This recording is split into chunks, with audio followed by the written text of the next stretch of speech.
Hey there, everybody. Welcome to our Justified City Primeval Season 1, Episode 6 reaction and review. This episode is titled Adios. I have a question before everybody says adios to this video. When do I get to do my rendition of Seven Nation Army over Don't the worry. course No, of no, this? no, no, no, no. That's not happening, guys. Don't click off. Do See, not unsubscribe. It's I. not happening. Unless you really want that, then we'll make that happen and subscribe to this video. There we go. Okay, I have a big question for everybody. Did anyone else kind of like it? Like, I was sitting here being like, Clement, I'm kind of into it. I kind of feel like, are you in the wrong career? You could have just done this. You would have been fine. Fine? Okay, No, listen. I think he's in the right career. He's he's got that iconic, bass line, okay, what a crazy ending, I think, to this episode. The first 20 minutes of it, if I'm being honest, kind of get a little bit lost in my brain, but in between the big Raymond Clement confrontation, what happens to Sweetie, the final 20 minutes just ripped. That was the best stuff that this show's had in a while. Absolutely. And we've got some theories, so we already have our tinfoil hats on. Yep. Of how this all really unraveled for Clement, how he figured out what was going on, because they didn't really reveal that on the show, but we got some theories on how that all played out. And also, Maureen, we looking at you. You are shifty. Yeah, okay. Well, before we do go further in this and point fingers at Maureen Downey, go ahead and join our Patreon. We've got a link for you guys in the description below. Every Tuesday night over there, we have a live stream. We answer questions. We talk to you guys. It is a lot of fun. Maybe that's where we'll play our rendition of Seven Nation Army. We absolutely won't, but we will be talking about Justified, and we have been talking over there about Justified all season long. So yeah, you can find that link in our description, and every Tuesday we will be talking about Justified over there in a live stream. So thank you very much for everyone who's already joined our Patreon. All right, so are we going to start by pointing the fingers here at Maureen Downey? Yeah, okay, here's the theory of how this all went down, because as it was all kind of coming together, where we had Bert show back up being like, I know these guys are taking me for all this money and they gave me my page back, but I want my painting back. And I was just like, why do we have this story? Why is he still in this story? And it's also that Lonnie can come over and have this talk with Sweetie. And I was like, okay, we didn't need the painting for this to happen. This could have just happened another way, where maybe Sweetie just hired Lonnie to get rid of Clement, and that this was the whole thing to get rid of him. He really clearly is at a point that he's just like, Clement's a problem. Every time we go to collect on somebody, something really bad happens. He's stealing the painting. This guy's going over the parking garage and he's dead now. I'm going to end up in a bigger problem than I need to be. It was just, Sweetie had had enough. And then this wonderful opportunity just shows up. Somebody calling him up being like, hey, I'd like my page out of this book. I'll give you $30K for it. I was like, why is Sweetie taking this phone call? Why is he not how do you know I have the book? Who are you? Don't call me. I don't know you. I was really surprised that he just took that call and was like, yeah, no problem. I'll meet you at this place. Bring the money. I'll bring the page. It's all good. I was like, no. Sweetie, no. And then we end up in this situation where he's like, okay, I'm going to take this as an opportunity. I'm going to send Clement there. I'm going to send Lonnie there. Lonnie, you can just take this money from this woman and you need to kill Clement. All good. I was like, okay, here we go. He's either going to get arrested or he's going to get killed. Nothing like that happens to him. He gets there. What happens? They try to arrest him and, oh, there's no page on him. There's nothing on him. And Raylan's just like, what? And I'm like, what? And then Maureen comes over and is like, yeah, we searched him. She was over with him. Yeah, there's nothing on him. It's you, Maureen. You pulled that off of him. It kind of just feels like, who are the other suspects at this point? Yeah, we understand that there's so much just corruption all across the board here, but it's much more interesting if it's like somebody who we physically have seen Yeah. in the moment, as opposed to like, Clement got like some random phone call or something else off, like, or any other sort of machination happened. And it makes sense for it to be Maureen because she has been around enough that she is kind of a recognizable character, while at the same time we don't know enough about her that it sort of leaves it open that she could be capable of something like this. Listen, so many people are in that book, and there's so many people seemingly from the Force that are in this book. I think she was basically like, "I'll take this page and pocket it and let you go if you give me my page." I think that's what happened. I think she has a page in that book. And I think ultimately she didn't have to be over there and I know she wasn't over there with them for a long time or anything, but she was still, Long enough. yeah, it was definitely long enough. And it was long enough that she could come back and sell a story that was pretty easy for her to do. Because I think Raylan's probably suspicious enough of just about everybody at this point. He kind of has to be. Yeah, I mean, he really is just like, how did this happen? Like, we had him, he had the page on him. Like, how would he show up to this without it? Like, he knows something is stinky in this, and he just can't figure out like exactly what it is. And it's just, I think he doesn't realize how deep this book goes. He knows that the book is the key to everything. He Yeah. said that at the beginning of the episode where he was talking with Carolyn, and Carolyn was kind of gave him some information, not necessarily everything, but enough to go on to try to get Clement. But it's just he knows he needs that book, and he knows he needs Clement to have that book on him.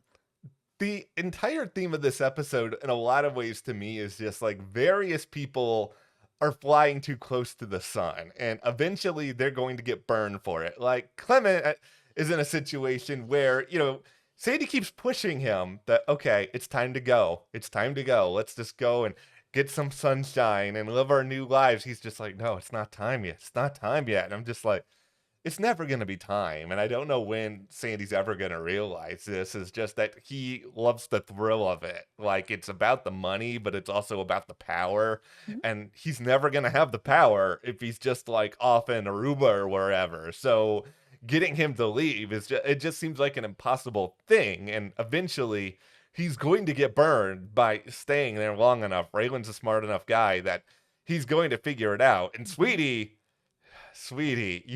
Oh, you tried too much. R.I.P.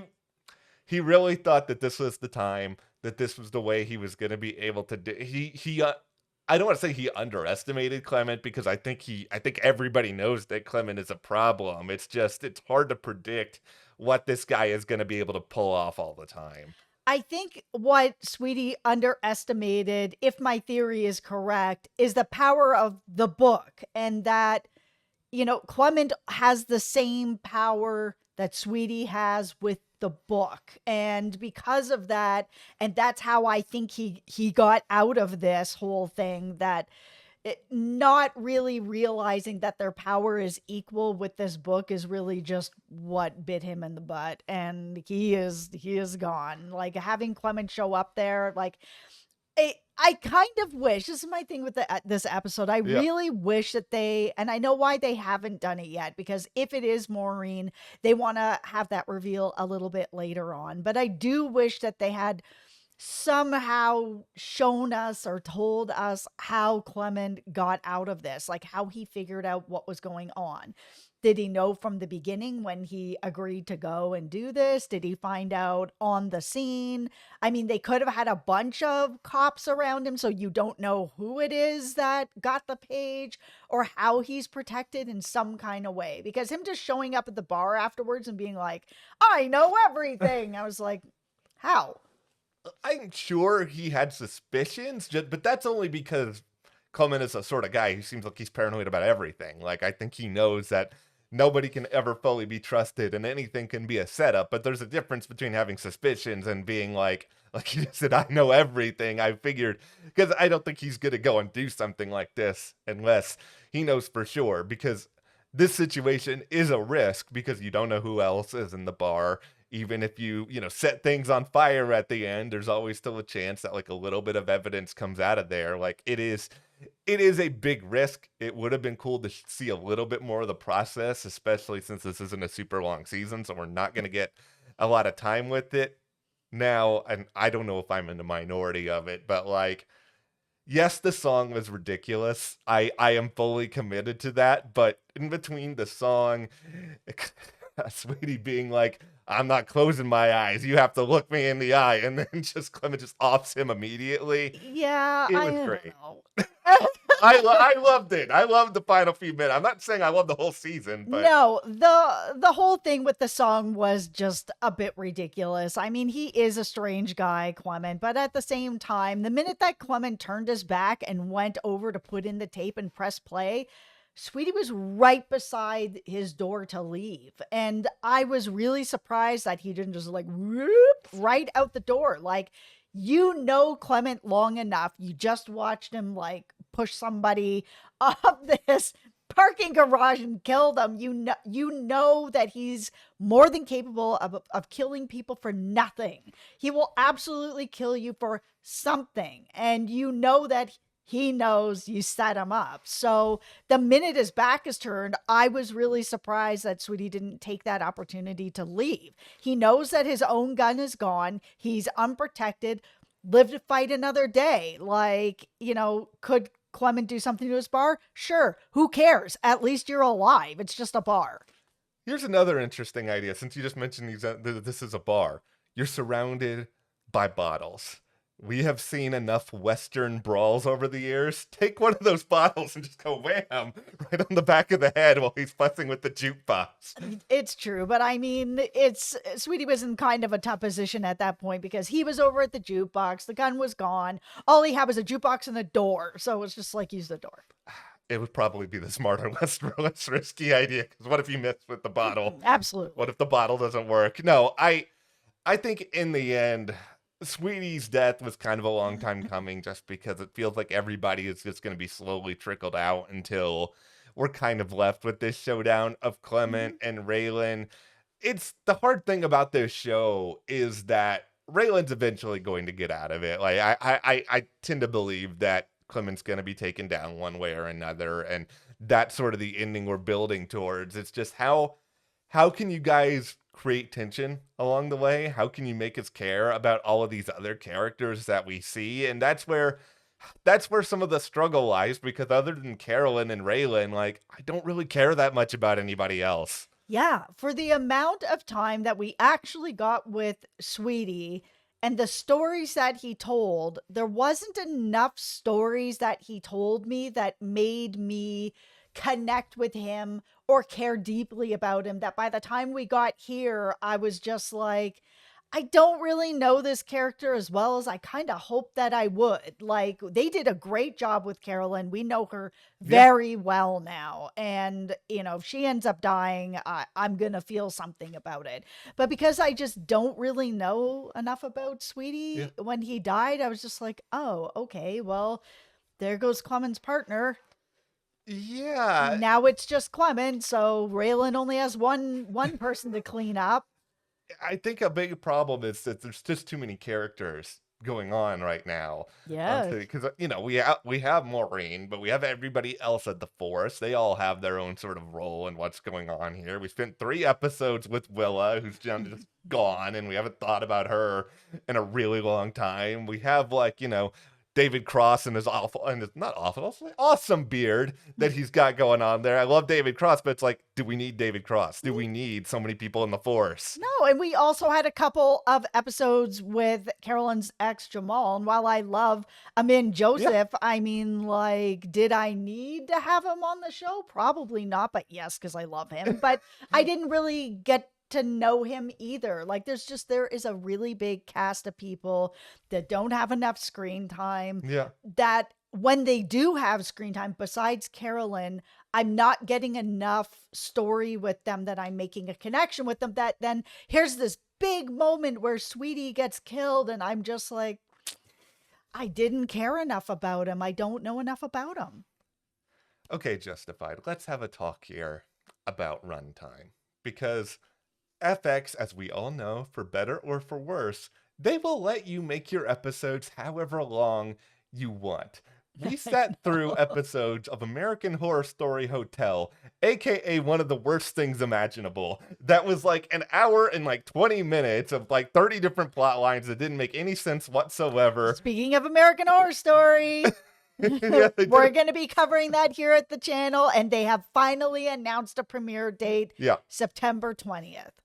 please be better than Hotel. That's all I ask. But it's just like, you guys could have made this longer. You could have fleshed out these characters. FX wouldn't have stopped you. Or if you don't want to do hour and 20-minute episodes, understandable, do 9 episodes, do 10 episodes. Like, that's not a long season either. Mhm. It's like doing this 8-episode self-contained thing. Like, great, you guys don't want to go overboard, but it's also like, great, we lose Sweetie and we don't know that much about him. And there's just these other characters that are just kind of fluttering in and out.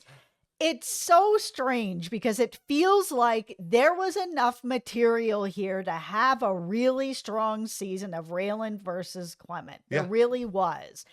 But they packed it with all this other stuff that just didn't matter to the story. 3 episodes on Willa. I know that we've complained about this for Yeah. the whole season, but like that was a huge amount of time for 8 episodes for her to not exist anymore, sort of in this plot, and it didn't bring the story anywhere. There's 2 things that City Primeval really has going for it. 1, obviously Raylan, and 2, Raylan versus Clement. Like, you need these 2 directly going head to head. Yeah, it needs to have these 2 together. We've also said this a few times. Like, what made the original Justified so great Yeah. was that it was Raylan and Boyd, and that they both lived in this gray area where, Boyd's supposed to be the bad guy, but he also does good things. And then you got Raylan, who's the good guy, who also does bad things. And they meet up many times throughout the seasons in this gray area where they're both kind of on the same page on some stuff. And that's what made it really rich and interesting, where here the bad guy is just straight bad. He doesn't live in any gray area. He's just terrible. So it makes it very difficult for them to share a lot of screen time. But for me, it would have been more interesting to see more of Raylan figuring out that he's working with sort of this corrupt force Yeah. that he's unable to really get help with. He's really this guy on his own, not only fighting Clement, but fighting like a whole group of cops that are just not really helping because they're also helping Clement. The crazy thing is, I still think there's a chance that, I don't know if to say they're going to tie up everything great, but I think there's a chance that episode 7 is going to be fire. Mostly just because, we have some characters that are out of the picture now. It clearly seems like it's going to be much more Raylan versus Clement. I don't know how you go any other direction at this point, given that Sweetie is gone. And, no matter how Clement tries to frame that, or however anybody tries to frame that, it looks kind of obvious. So I feel like we're going to get a couple of really good episodes at the end, but I think at the same time, we are all going to be sitting here just being like, why could you not, guys, just not give us this before now? Yeah, I feel like episode 7 is going to be really, really fire. I'm worried about the last episode that we're just going to get like a bunch of kind of wrap up of Raylan. I mean, they brought the daughter in at the beginning. I'm assuming, I could be wrong, we're going to see her again at the end because he's got to leave Detroit. And I think that, we've seen him trying to text her. She won't write him back. Like, I think we're going to see him leave and go and reunite or whatever. But I don't want to spend too much time with that. Like, are they really just going to wrap it all up and he's just with his kid, or is they going to set something up for more? Like, is there going to be more? Because while there seemingly is a good viewership for it. Yeah. I haven't seen a lot of people really enjoying this season as much as I think we all expected to. I was so hyped that this show was coming back, man. I love Justified. And this whole season, I've just been like, where is it? Where is that spark? That something that's so special about this show that is just not there. And it's that Raylan really shines when he's got his Joker. And with, like I said, with Boyd, there was times that they would meet up in the middle. They're not all good, they're not all bad. It makes it a lot more difficult when the bad guy's just so bad. Like City Primeval, it's fine. Like that's the best. That's the word It's I would. fine. Yeah, that's the word I would use. I think we live in a world of extremes where the internet, everybody is either awesome or horrible. It's the worst thing that's ever existed. Like this. It's just this is fine, but we all expected it was going to be great, and I think that's sort of the problem right now. So my tinfoil hat here on the ending is that they're going to resolve the City Primeval stuff, so there'll be an element of closure there, Yeah. but there will be some sort of cliffhanger or some sort of tease. Maybe it's tied to Raylan's daughter. Maybe it's tied to some other case that's Yeah. going to be somewhere else out there. Like, I think they'll give something that leaves the door open for more, but not so big that, like, there absolutely has to be more in case they don't do any more down the road. Yeah, I think if they're going to have more, it's not going to be staying in Detroit. I think it's going to move around. All right, well, we will wait and see what happens there. It's only a couple weeks. We can try to be patient for that long. Yep. All right, well, we will go now to finish off our post-production on our Seven Nation Army cover. All right. So, yeah, no, check out our Patreon. We got a link in the description. We do our live streams over there every Tuesday night. Thank you to all of our patrons who have joined. We really appreciate it. We'll see you here next time.